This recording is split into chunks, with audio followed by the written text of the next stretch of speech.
Salut Internet, c'est VHS et on se retrouve pour un nouvel épisode de VCA Vidéo Créative, édition 3D dans Blender. Avant de commencer l'épisode, je vous rappelle de liker, commenter, partager et de cliquer sur la petite cloche. Si vous voulez m'encourager un petit peu plus, vous pouvez aussi donner sur Patreon. Sinon, vous pouvez toujours me rejoindre sur Twitch, YouTube, Facebook et Blue Sky. Les liens sont dans la description. Sur ce, place à l'épisode. Aujourd'hui, je vous ai préparé une petite vidéo express. On va se créer un shader de poussière procédurale qu'on va pouvoir appliquer sur n'importe quel objet pour le salir à volonté. Cela étant dit, on va supprimer notre cube et se créer une Suzanne. Donc, add mesh monkey et on peut tout de suite passer en mode edit pour lui donner un bevel un peu partout, juste pour la lisser un petit peu. Voilà.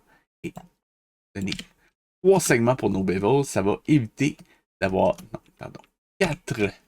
Ça va éviter, voilà. Ça va éviter d'avoir des endguns aux intersections. Ça va être magnifique.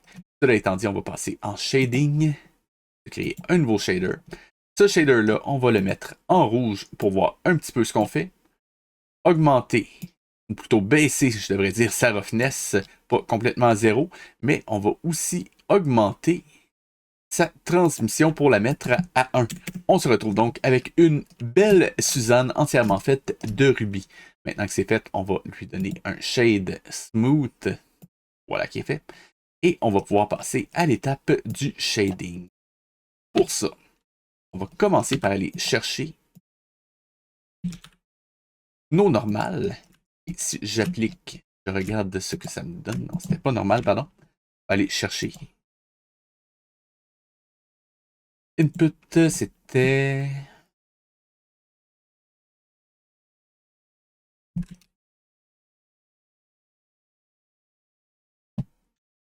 Donc, pour créer notre shader, on va se créer. On va aller voir tout de suite avant.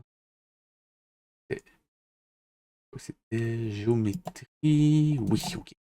Donc, pour créer notre shader, on va aller chercher un input géométrie. Pour créer notre shader, on va aller chercher input géométrie. Voilà. Et on va choisir normal. Ceci va nous permettre d'isoler une partie de notre objet.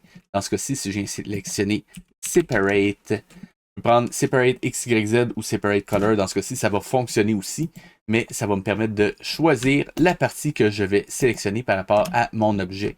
Et normalement, c'est automatiquement aligné par rapport à ma scène, ce qui va faire que qu'importe l'orientation de mon objet, ça va toujours pointer vers le haut. Dans ce cas-ci, la partie qui est par-dessus ma Suzanne, donc je vais reprendre cette partie-là.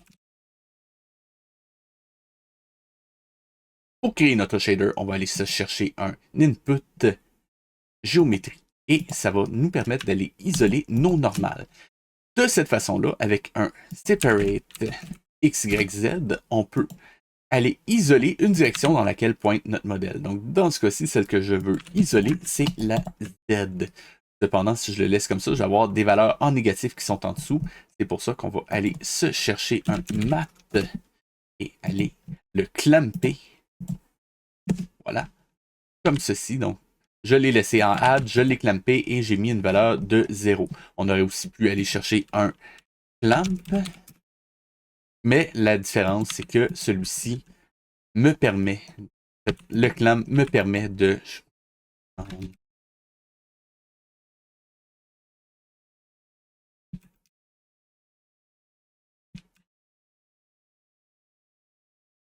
Pour créer notre notre shader, on va aller chercher un input géométrie et on va aller voir nos normales. De cette façon-là, en utilisant un separate XYZ, je peux facilement isoler une direction de mon modèle. Dans ce cas-ci, celle que je veux isoler, c'est la Z. De cette façon-là, tout ce qui pointe vers le haut, et qu'importe l'orientation de mon modèle, pourra être couvert de poussière. Cela étant dit, je veux aussi rajouter un node clamp parce que sinon, je pourrais avoir des valeurs négatives et ça n'aiderait pas. Donc, maintenant que j'ai une base pour mon masque de poussière, on va aussi aller se chercher un noise. Voilà. qui va me servir à donner un petit peu de variété à ma poussière. Donc, dans ce cas-ci, c'est à vous de décider à quel point vous voulez que ce soit gros ou pas. On va le laisser sur le côté ici. Et on va aller utiliser un mix color pour mélanger ma couleur de noise et ma couleur de normal en Z, ce qui me donne de base ceci. Cependant, je ne vais pas le laisser en mix, je vais le mettre en soit en multiply, soit en overlay. Dans ce cas-ci, je crois que le multiply, ce sera le plus efficace. C'est vous qui voyez celui que vous préférez. Dans ce cas-ci, je pense que le mieux, ce sera quand même le multiply. Voilà. Et je veux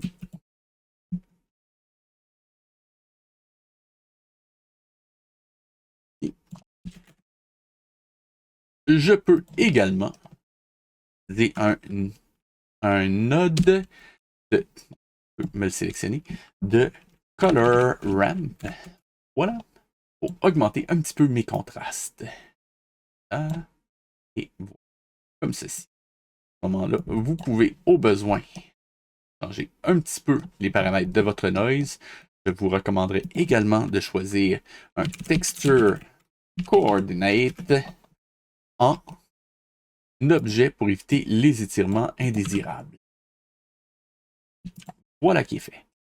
Avec ça, on va pouvoir générer un masque qui nous dira où va s'afficher notre poussière. Voilà qui est fait. Et tout ça, on le met de côté parce qu'il faut maintenant créer notre shader de poussière. On va se créer un Principal BSDF. Allez, récupérer un deuxième node de noise avec un texture coordinate connecté en objet. À partir de là, on va se chercher un bump. Là. On connecte notre noise à notre bump en height. Là. Et le tout dans le normal de notre Principal BSDF.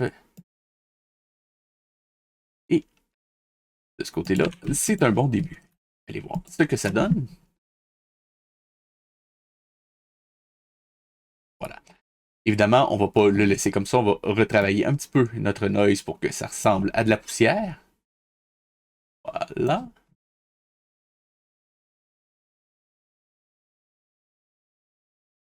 Augmenter la quantité de détails, le roughness. L'idée, c'est d'avoir quelque chose, d'être un petit peu, on pourrait comparer ça à du plâtre un petit peu. Donc, quelque chose comme ça, ça devrait aller. Maintenant, pour ce qui est du reste, on peut aussi mettre un petit peu de variation de couleur en utilisant un mix color. On va connecter directement soit notre noise, soit à un deuxième noise. Personnellement, je préfère en utiliser un deuxième pour baisser un petit peu les détails qu'il contient. Donc, je viens juste brancher un vecteur identique. Voilà. Et voir le noise en question. Donc, dans ce cas-ci, on va baisser le détail, on va le mettre à 2. Baisser la roughness, on va le mettre à 0.5.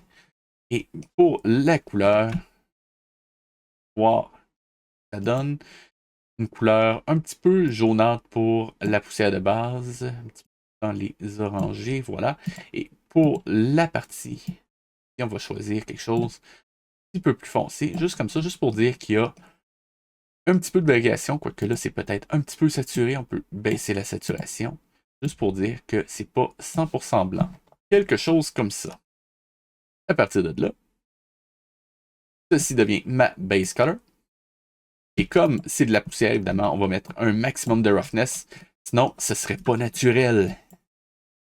Ça, on va pouvoir le mettre de côté.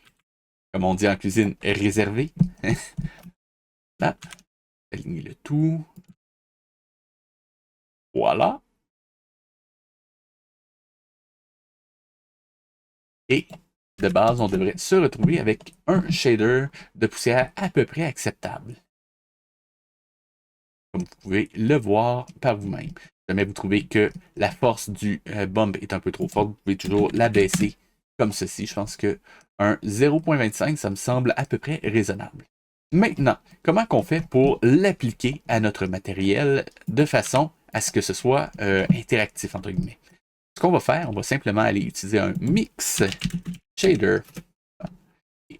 Ce mix shader-là, on va l'utiliser avec ce masque-là, donc le masque qu'on a créé. On le branche directement à notre mix shader. Voilà qui est fait. Dans le factor, tout ce qui est blanc va aller récupérer notre shader de poussière qu'on a créé ici. Et pour le reste, ça va aller reprendre, je me suis trompé, donc tout ce qui est blanc et récupérer notre shader de poussière, donc on le met dans le deuxième input. Et pour le reste, on va récupérer le matériel original qui est juste ici. Voilà. Et jusqu'à présent, ça nous donne, pardon, ça le compile, un shader de poussière. Est-ce qu'on reste là? Bien sûr que non. On peut aller le pousser encore un petit peu plus loin, juste pour le rendre un peu plus confortable à utiliser. Déjà, juste aller faire un petit peu de ménage pour garder notre shader tree bien organisé. Voilà. 0. Ce que je vais faire, je vais me rajouter de base un map. Juste arrêter ça. Et oh, merci. Map range. Voilà. Le map range. Brancher notre masque à l'intérieur. Juste ici. Et brancher le résultat en sortie ici. Donc, le map range, qu'est-ce qu'il va permettre de faire? Il va permettre de faire deux choses. D'abord, il va permettre de décider si je veux que ma poussière soit plus ou moins opaque. Donc, si je veux qu'elle soit moins opaque, je vais juste la mettre à 0.5. Et maintenant, ma poussière sera un peu plus transparente sur ma Suzanne, comme vous pouvez le voir. Si je veux qu'elle soit moins transparente, je peux la mettre à 1. Elle n'est pas au-delà de 1, cependant, ça pourrait poser problème. Je peux aussi rendre les différences entre les endroits où est-ce qu'il y a de la poussière et où est-ce qu'il n'y en a pas plus contrastées en utilisant les valeurs from min et from max. Par exemple, si je le mets à 0.25 et là à 0.75, eh bien, je me retrouve avec quelque chose qui va être un petit peu plus contrasté sur ma Suzanne. Tout ça me permet ensuite, je place ça un petit peu par là, de sélectionner l'ensemble de mes nodes ici et de faire CTRL-G pour me créer un groupe. Maintenant que c'est fait, on va pouvoir créer quelques contrôles supplémentaires. On va le mettre ici. On va aller se chercher. Agrandir un petit peu mon espace de travail. Voilà. Et chercher tout d'abord. Copier ça, le coller et aller le placer. Juste ici, je peux maintenant aller choisir d'abord le scale, la quantité de détails et la roughness. Les autres, on n'y touchera pas pour l'instant.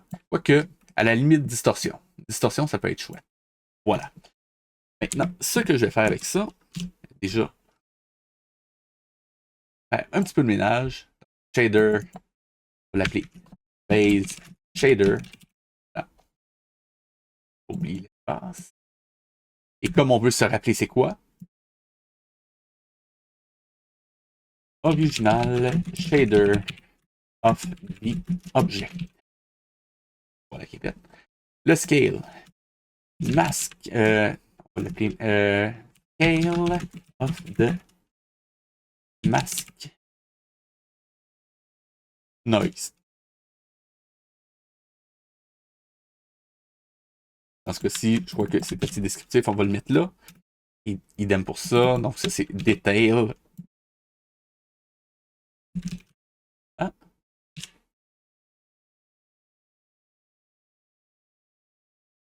Ça va être Roughness. The Detail of the Mask Noise. Ah, et le dernier, Distorsion. Et voilà. Attention, il y a un R en trop. Et voilà qui est fait. On va pouvoir aussi aller placer ceux de notre texture de base ici. Cependant, celle-là, j'ai pas besoin de lui donner plus de détails que ça. On va juste l'appeler Scale of the Dust. Donc, la taille de la poussière. Voilà. C'est fait. Pour cette partie-là, ce que je voudrais, ce serait avoir une input ici pour dire que ça, ce sera l'opacité de ma poussière. Opacity of the dust. Pendant, on ne va pas le laisser de moins 1000 à 1000, on va le mettre de 0 à 1. En fait, on va l'appeler plutôt maximum opacity of the dust. Et le to min, on va l'appeler minimum opacity of the dust. Je peux même replacer celle-là au-dessus. Je pense que ce serait un peu plus logique.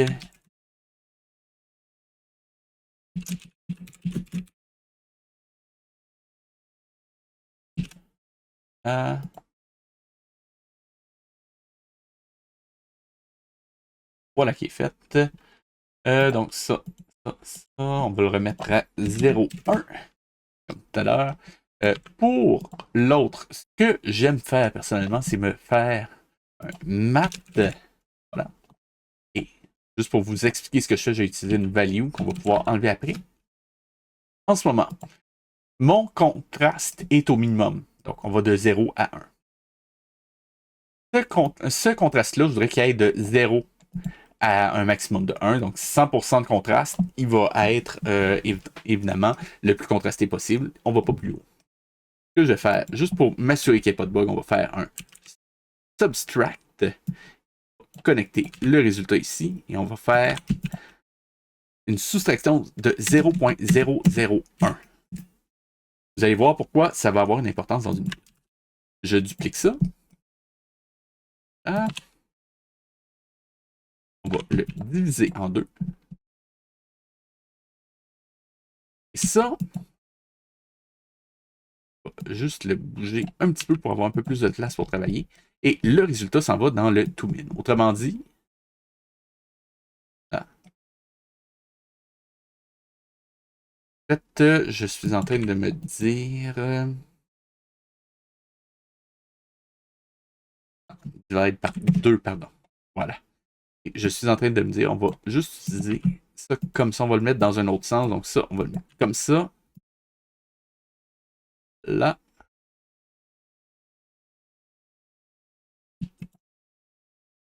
Donc, on divise ce résultat-là par 2.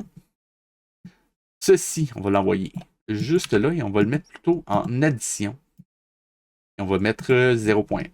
Juste pour être sûr qu'il soit jamais... quoique... On va le clamper. Bon, c'est ça, on va le clamper. Et on va le soustraire. Voilà. Comme ça va fonctionner. Désolé, j'ai eu un moment d'hésitation. Ça, on le branche dans le minimum. Et ceci, on va aller sélectionner un subtract, encore une fois. Cette fois-ci, dans le chiffre supérieur, on va le mettre à 1. On va enlever le résultat à celui-ci. L'idée étant que si on arrive à 1, on va se retrouver avec 0.5 moins 0.01, donc 0.4999 en gros. Et cela, il va être à 0.5. Donc, si je me retrouve à brancher ça comme ça, ici il est à 1. Donc, 0, en 2, ça fait 0. Donc, j'enlève 0 à 1. Donc, celui-là, il est à 1. Celui-là, il est à 0 parce que je l'ai clampé. Si je l'augmente comme ceci, j'augmente les contrastes jusqu'à ce que j'atteigne la valeur de 1. Et là, le truc, c'est de ne pas aller plus haut que 1. À ce moment-là, ce que je vais faire, je vais bouger ça un petit peu par là, amener ça par ici. J'ai juste à brancher le résultat à la place de ma value. Et maintenant, je peux dire que j'ai contraste of the dust mask. Et voilà, et je le mets de 0 à 1. Avec une valeur par défaut de 0. Et de cette façon-là, je vais pouvoir gérer la quantité de poussière et le contraste de mon noise. Jusqu'à présent, ça fonctionne relativement bien. Il ne me reste plus qu'à changer un dernier petit détail qui est mon choix de couleur. Et pour mon choix de couleur, les chercher juste ici, comme ceci. Là. Et voilà. Appeler ça Dust Color A et Dust Color B. Et maintenant, on se retrouve donc avec un shader qui permet de rajouter de la poussière à n'importe quel objet. Évidemment, si vous ne voulez pas avoir à refaire toutes les étapes que j'ai faites avec vous, vous pouvez télécharger le résultat en lien dans la description. C'est ce qui termine l'épisode de cette semaine. Si vous avez aimé, je vous rappelle de liker, commenter, partager, de cliquer sur la petite cloche. Et si vous voulez m'encourager un petit peu plus, vous pouvez aussi donner sur Patreon. Sinon, vous pouvez toujours me rejoindre sur Twitch, YouTube, Facebook et Blue Sky. Les liens sont dans la description. C'était VHS et je vous dis à la semaine prochaine.